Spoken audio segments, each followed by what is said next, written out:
अडानी की जांच के नाम पर एजेंसियां ऐसे चुप हो जाती हैं जैसे आजकल गैस सिलेंडर के रेट बढ़ने पर स्मृति ईरानी। मोदी सरकार ने घरेलू रसोई गैस सिलेंडर के दाम में 50 रुपये और कमर्शियल के दाम में 350 रुपये की बढ़ोतरी कर दी है। ये बुरी खबर नहीं है। बुरी खबर यह है कि ये बढ़े हुए रेट हिंदुओं को भी देने पड़ेंगे। हिंदुओं के त्योहार होली पर मोदी जी ने हिंदुओं को क्या शानदार तोहफा दिया है और अंधभक्तों को बताया जा रहा है कि आग सिर्फ अब्दुल के पिछवाड़े पर लगी है, लेकिन सच ये है कि जलते हुए तवे पर रामलाल बैठा है। उज्ज्वला योजना के तहत गरीबों को सिलेंडर तो मुफ्त में मिल गए थे, लेकिन अब उनको भरवाने के लिए गरीबों को लोन लेना पड़ रहा है। वैसे आपको वो टाइम याद है जब रसोई गैस के रेट बढ़ने पर 5 रुपए की भी बढ़ोतरी हो जाती थी तो लोग ऐसे चिल्लाते थे मानो सरकार ने सिलेंडर के बदले 400 रुपए नहीं, उनकी किडनी मांग ली हो। कांग्रेस सरकार में 50 रुपए के पेट्रोल डीजल पर 5 पैसे भी रेट बढ़ जाते थे तो लोग ऐसे रिएक्ट करते थे जैसे बेटी के ससुराल वाले दहेज में क्रेटा कार मांग रहे हैं। और अब 100 रुपए का तेल भी लोग ऐसे चुपचाप खरीद लेते हैं जब पेट्रोल पंप वाला गछोरी बह रखी है।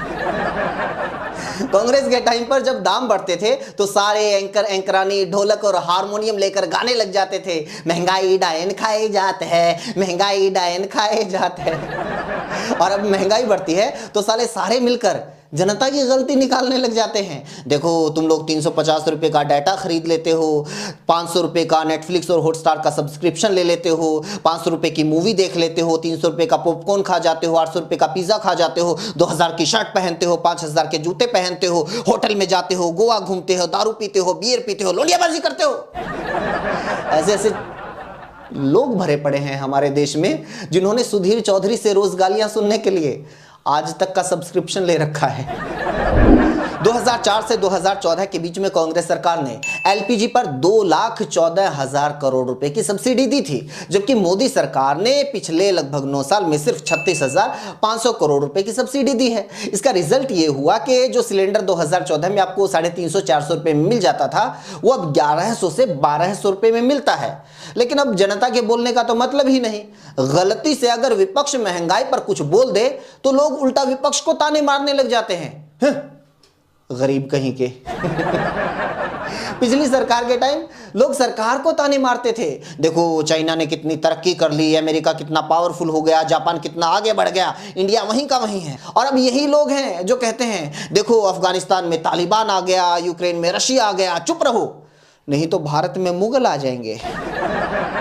और पिछली सरकार के दौरान ये लोग अमेरिका से नीचे बात नहीं करते थे। इनको अमेरिका जैसा सिस्टम चाहिए था, चाइना जैसी इंडस्ट्री चाहिए थी और जापान जैसी टेक्नोलॉजी चाहिए थी। लेकिन अब इमरान खान की स्पीच सुनाकर ये सरकार इन्हीं लोगों को 2 रुपए वाला प्लेटफॉर्म टिकट 50 रुपए में बेच देती है। अच्छा, गैस सिलेंडर का रेट बढ़ने के साथ एक और बुरी खबर आई। अक्टूबर से दिसंबर 2022 की तिमाही में देश की विकास दर बुरी तरह गिर गई। पिछले साल इसी तिमाही में जो दर 11% से ज्यादा थी वो इस बार सिर्फ 4.4% रह गई। लेकिन जिस दिन देश के लिए ये 2 बुरी खबर आई उसी दिन अडानी के लिए अच्छी खबर आई।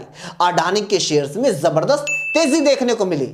साला मुझे आज तक ये बात समझ में नहीं आई, जब भी जनता पर कोई मार पड़ती है या देश की इकॉनमी गिरती है ये अडानी अचानक से तरक्की कैसे करने लग जाता है। कोरोना काल को ही याद कर लो, जब पूरे देश की अर्थव्यवस्था पाताल में पहुंच चुकी थी उस टाइम अडानी की वेल्थ रॉकेट की रफ्तार से बढ़ रही थी।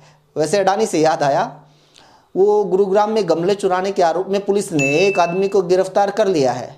यहाँ अडानी की वजह से LIC का पूरा बाग उजड़ गया, उसकी जांच तक नहीं हो रही।